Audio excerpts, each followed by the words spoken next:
Good day. This is Alanna Levenson with I Love My Life Coaching. And I'm coming on here since we just got off the heels of one of the biggest gift giving holidays of the year. I want to share something that came up in a coaching session this morning when it comes to recognition. There is a correlation between gift giving and recognition, and I'm going to share with you why. So, there's a reason that gift giving feels good to us. So when you think of a gift that you just gave to somebody over the holidays, it could be a colleague, it could be a family member, it could be a friend, maybe you just gave a gift to yourself.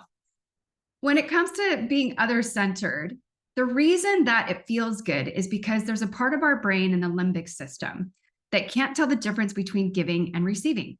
So whenever we give anything to anyone, it's interpreting it as if we just gave it to ourselves.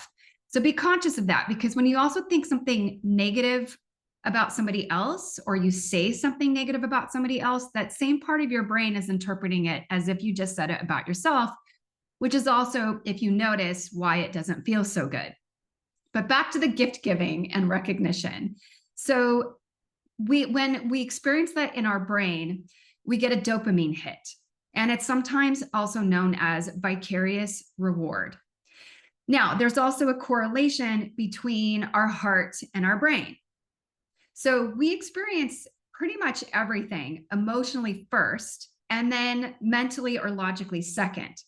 So when we experience gift giving, whether it's giving or on the receiving end of it, we experience that emotionally first in the heart, and then that information then travels to our brain, and then we mentally make sense of it.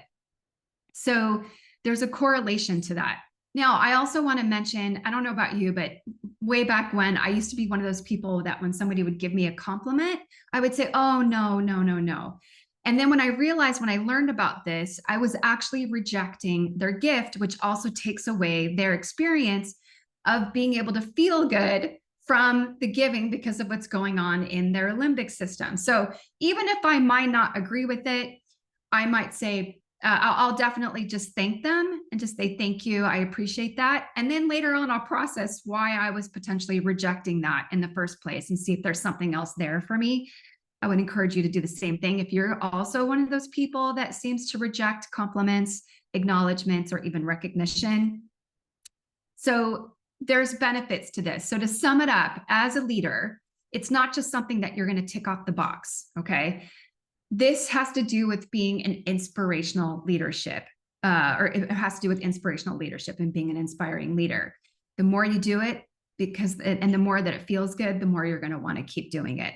For the person that you're giving the compliment, acknowledgement, or recognition to, whether it's a peer or your leader or a direct report, a channel partner, a stakeholder, that gives them confidence.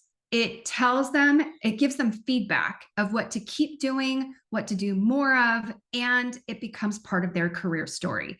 So why wouldn't you want to offer that to people? So I often hear from leaders that this is something that they know they can do better at, they want to do more of, and they're trying to figure out how to incorporate that in.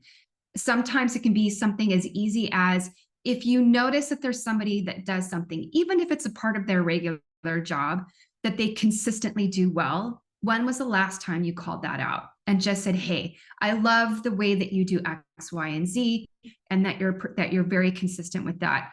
They'll appreciate that. They'll remember that, and it will become part of their career story. So any further questions or comments, please comment below. And I wish you all a beautiful day, and I look forward to seeing you next time.